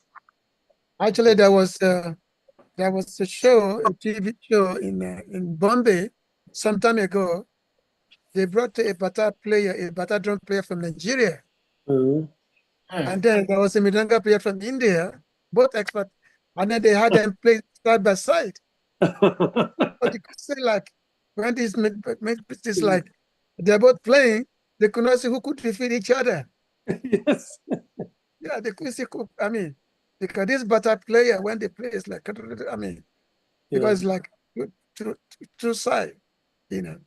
Yeah, So tomorrow I may tell more, but I remember going and him telling me that to learn Bata truly, you have to speak for either Dundun or Bata, you need to speak Yoruba Yes, of because the course. drums actually is language. Same Because thing it's happened in speaking- Ghana. I went to Kumasi and they were playing Frontamfam. And I was also asking, oh, how do you play? He said, no, if you speak Twi, then you can play because you have to Yeah. know the language. Because so it's Because, not just we like have, drum, you have to know the language. Yeah. because we have a talking drum. Talking Yeah. drum, you speak with them. So Yeah. you have to speak, you have to play based on your speaking. Yes. And somebody play it, I So, can. Isvara, you and Chandrasekhar Prabhu, thank you so very much for bringing those memories back into the room. I'm Mhm. sure that His Holiness Bhaktitirtha Swami, our revered Guru Maharaj, is very pleased that you guys are here and sharing some of these amazing pastimes.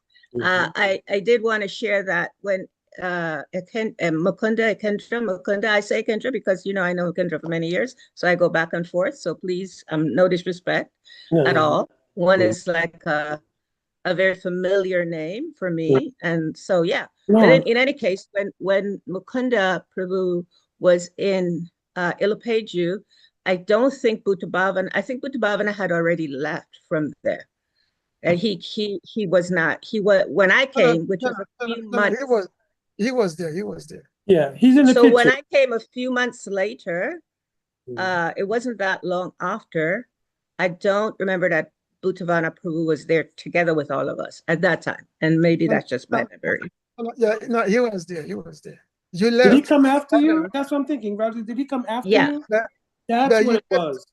But Yeah. you went to Ghana when you went to Ghana, Buddha Prabhu was still there when you went to Yeah. Ghana. He came, no, he came, I think Raja Leela, Srinath, and Parameshwari came together. And Bhutta Bhavandin came afterwards. He was another person that Maharaj sent because he had been in Africa before. That's what happened. But he was in a picture with us. And we took that big picture. And that was, Yeah. Ishwar pointed out, I forgot what year, Ishwar, you said that was? This That was was not it- January of 51. Yeah, because we left to go to Ghana in 82 with Lakshmi Pati and everything. No, you went to Ghana in 81. March End of of 81? Yeah. No, End of No, 81. I think we actually went later than 81. We were in Nigeria at least a couple, maybe 2 or 3 years. Yeah, you're We were right. 3 years in Yeah. Ghana, and then from You Ghana went we to- went, you- to You went different to places. Ghana March of 81. Oh, maybe, yeah. Yeah, it was. That's what it With was. Lakshmi Pati. Yeah, Lakshmi Pati went with us. Tomorrow we'll tell Yeah. you.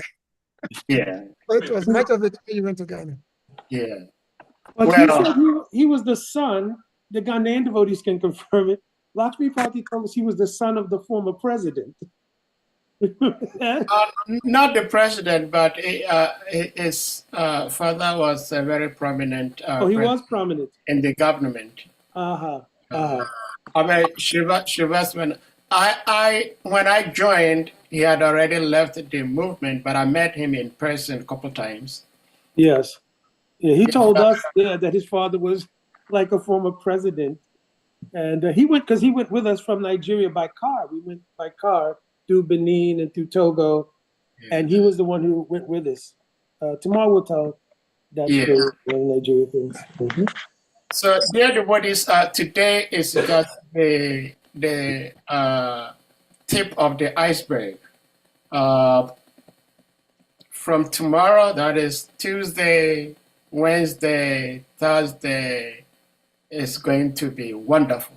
And then Friday, by Guru Krishna's grace, we can all really enjoy how this devotee says, oh, it was like this, that devotee says, it was like that, because we're trying to piece the history together. So on Friday, there will be such opportunity for the devotees to weave all these wonderful pastimes together for the benefit of all of us and for the world in general.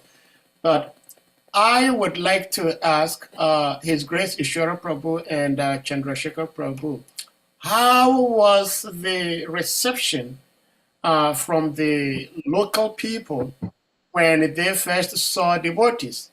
Because as we all know, there is lots of superstitious beliefs about India, because as West Africans in particular, things have changed now, but in those days, when you watch Indian movies and you see somebody vanish, somebody with 10 arms, so people believe that if you associated yourselves with the Indians, you are not a religious individual. People did not respect you. So I just wanted to find out from you how the society received the Hare Krishnas when you were very fresh. People didn't know much about you. How was their reception? Well, because the society, because of the abundance of literature that we have, the literatures, because that's the initial, people not exposed to society through the literature, through the books. So the literature provide the understanding, like in terms of the philosophy, this body, we are spirit, soul, and the demigods, God, supreme God.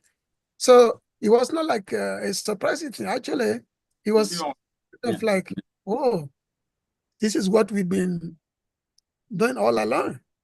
This is what it makes.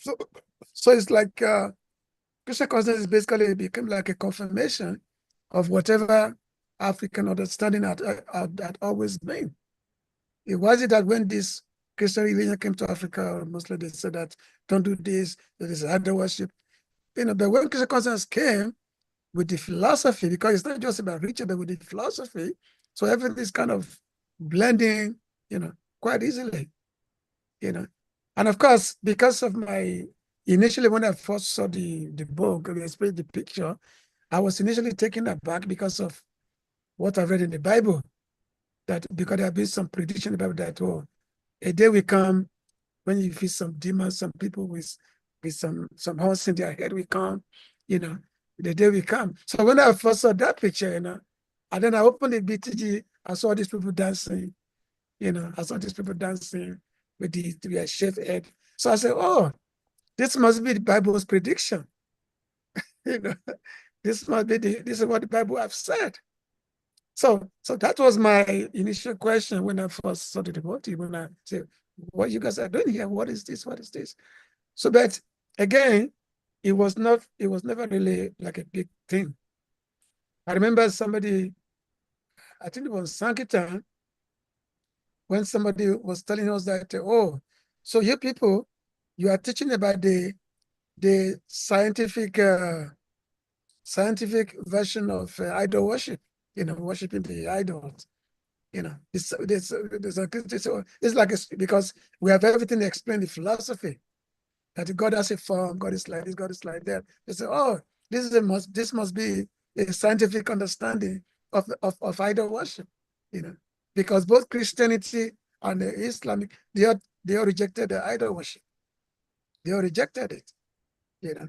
But again, the traditional African religion, it's always been about deity worship. It's always been about that. It's always been about that. So the traditionalists, they will never, you know, they all accept it. And the scholars especially, they all easily have a common understanding with the Krishna consciousness. When we were going to the universities to preach, it was, you know, it wasn't a big deal, it was accepted. It wasn't a big deal at all. And of course, the Christian, they will argue with you like anything on the street, especially when you are distributing books on the street. The Christian preacher will come to you and start arguing like anything. You know? So it was like a big argument with the Christian, trying to use the Bible, and then we had to tell her, you know. So apart from that, common people understand. You know, I can't remember of having that much of a problems with the Muslims, but we have more problems with the Christians because of their dogmatic understanding that anything idol worship is bad. So the Muslim didn't have given us so much of a problem, but the Christian, they get problems. But again, because the devotees that join, they all mixture of Christians or Muslim, they all a mixture. So it wasn't I don't think it was a big deal. So, well, maybe Chandrasekhar can say something. And then I'm sure you'll hear more tomorrow when I'm going to probably speak tomorrow. You'll hear more about that tomorrow. Well, thank you so much. It's great to share, Prabhu. Now, we know we have the ocean, but there are different types of ocean. They are all the same ocean. We have the Pacific Ocean, we have the Indian Ocean, the Atlantic Ocean, but we cannot talk about the ocean without talking about the water. So we cannot talk about ISKCON or Hare Krishna movement in West Africa without these pioneers. So we see sometimes like Atlantic Ocean is speaking, but Pacific Ocean pastime comes across. And then they also share. So, but tomorrow, we're going to have His Grace Shriman Mukunda Prabhu, formerly Ekendra Prabhu, who is been so kind to be here with us even today. And His Grace Shrivas Banachari, who is also here today. They're also going to be sharing. I'm so glad that Brajile Mataji is here. So Yes. She's what we call Mother Africa. So she plays such a very, very prominent role in the beginning of the movement in West Africa. So she's what we call Mother Africa. Yeah. And of course, we call Lekene Prabhu the Father Africa. So, and then the grandfather, of course, is His Holiness Patitan Maharaj. He's the grandfather. So, Thank you. Thank you all so much. There is one pastime Chandrasekhar Prabhu shared with me so many years ago back home in Ghana. he talked about how he was smoking cigarette, and Brahmananda Maharaj at the time asked him to throw it out, and he did. So he shared that with me. And he also shared with me, because in West Africa in particular, we have hawkers, we have people who sell, vendors who sell on the street. So one lady was selling boiled eggs on her head, going around selling. And so she approached Maharaj, trying to get Maharaj to buy some. And Maharaj said, "This is not meant for human beings. This is meant for snakes, and I'm not a snake." So there are lots of pastimes. And like we said, this is just the tip of the iceberg. Tomorrow we'll have His Grace Shriman Mukunda Prabhu and His Grace Srivasvanachari speaking. And so we encourage devotees to be here. This is very epic. It's a very once in a lifetime opportunity to get to hear these pastimes of the genesis of Hare Krishna movement. And we would like to bring this to a close today. But before we do that, we would like to formally recognize the presence of His Grace Srivasvanachari, of course, Mother Brajalila Devi. We also have Archana Prabhu, who is here.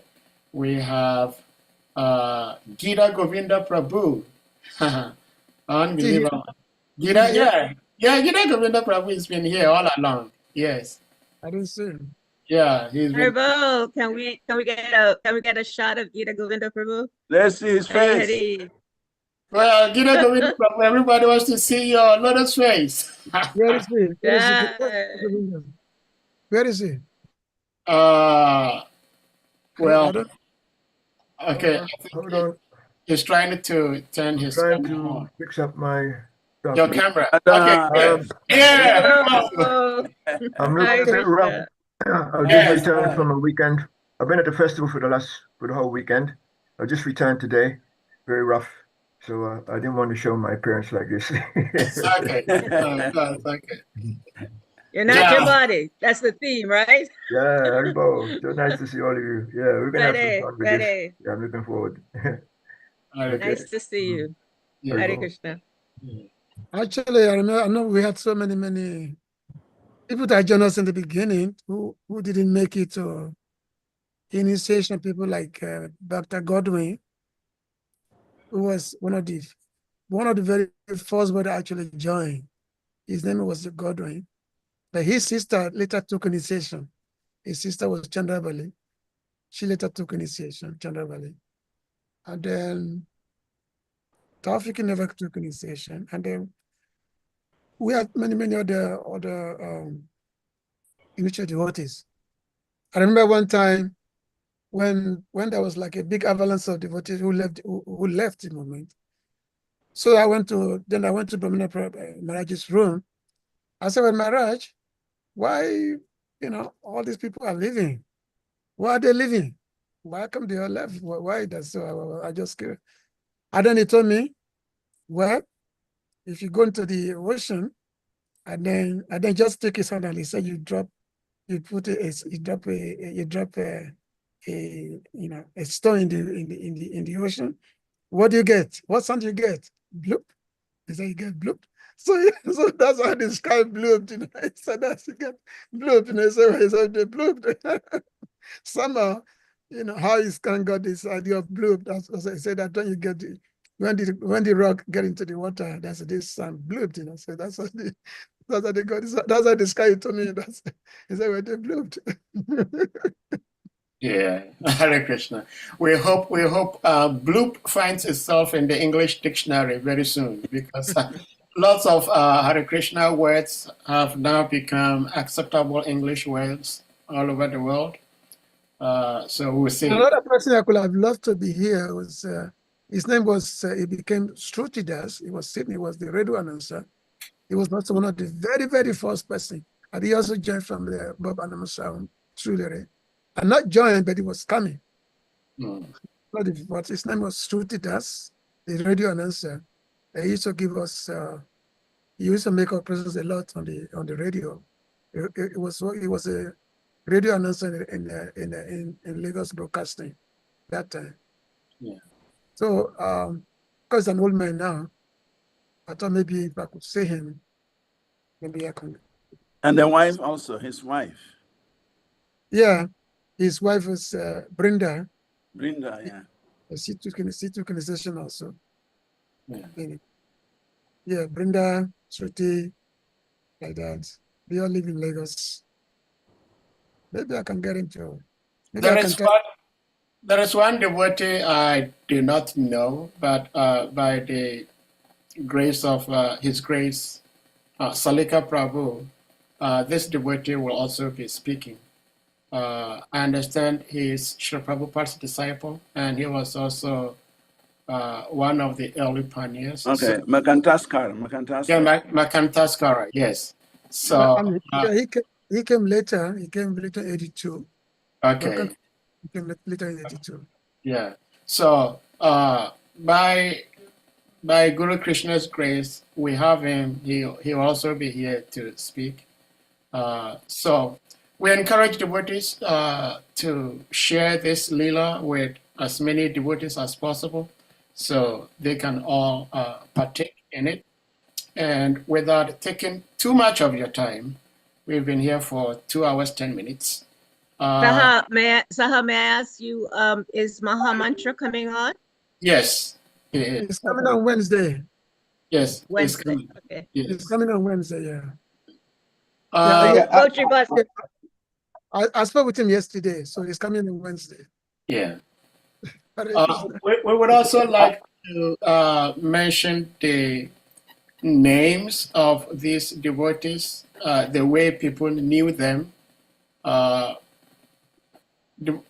In devotional service, we should try to make advancement all the time. So some of these devotees have made amazing advancement, and with that sometimes comes with change of names. So we would also mention their names today and how people knew them prior, that is their former names, so that people will get to know it's the same person. For example, we have His Grace Shriman Mukunda Prabhu here. Almost everybody in West Africa knew him to be Ikendra Prabhu. So we will use both names interchangeably as we go along. Mahamantra Prabhu, as most people knew him, he is now Shanta Maharaj, Shanta Bhaktivedanta Maharaj. So we will go interchangeably. Of course, His Grace Shivas Prabhu is here. Lots of you probably didn't know, but his former name was Shrivasta, like the mark. It's always Shivas. It's always Shivas. No. Bhaktipad gave me No, it was Sylvester. It was Srivasta. Sylvester? I changed it to Srivas. Yes. So Sylvester. Shrivasta, the mark Krishna has in his chest, on his chest, that was the mark. And then when His Holiness Bhaktivedanta Maharaj renamed him, because he was so popular in the country, everybody knew him as Shrivasta. He didn't want the name to be so different from his original name. Then people may say, who is this? So from Shrivasta, it became Shrivas. Yeah. Yeah. I was there that time. Okay. Also, Shri Isvara Prabhu, I just wanted to share this in terms of sensitivities. No one ever leaves Krishna, right? No one leaves the movement. No one really bloops. Yeah, I mean, we never leave Krishna. Somebody may leave the institution, but that little blue boy, once he comes and he's in our heart, we can never, ever, ever leave the Lord. You can never get away. Yeah. So thank you, devotees that may have gone on to do some other things. Thank you so much for coming and giving your time. We really appreciate it. Yeah. Hare Krishna Prabhuji. Yes, Hare Krishna. Hare Krishna, I would like to share one particular something. As you mentioned Shruti, Yeah. Shruti Prabhu and his wife Mother Vrinda. Actually, Prabhu Shruti got to know about ISKCON from his wife Vrinda, because from the story told to me by Mother Vrinda herself and also Omkara, they studied in Italy and they knew about ISKCON in Italy before coming back. So that's why when Prabhu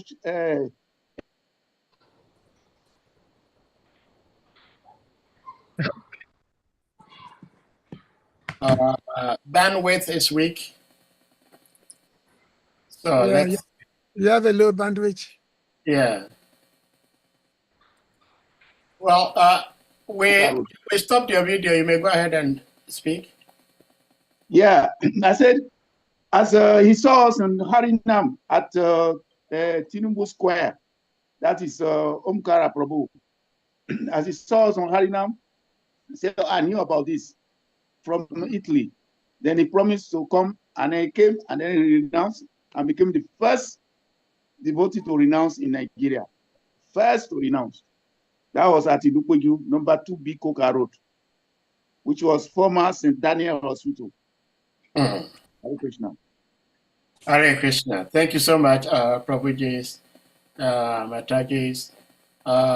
Like we said, is the tip of the iceberg, and we would like to humbly request you all to kindly unmute yourselves, and then we all chant Hare Krishna Maha Mantra to express our deepest appreciation to our revered speakers for today, His Grace Isvara Prabhu and His Grace Chandrasekhar Prabhu, and also to all the assembled Vaishnava devotees for their love and support for this wonderful Leela sharing. So you may all unmute and we all chant together. Jai.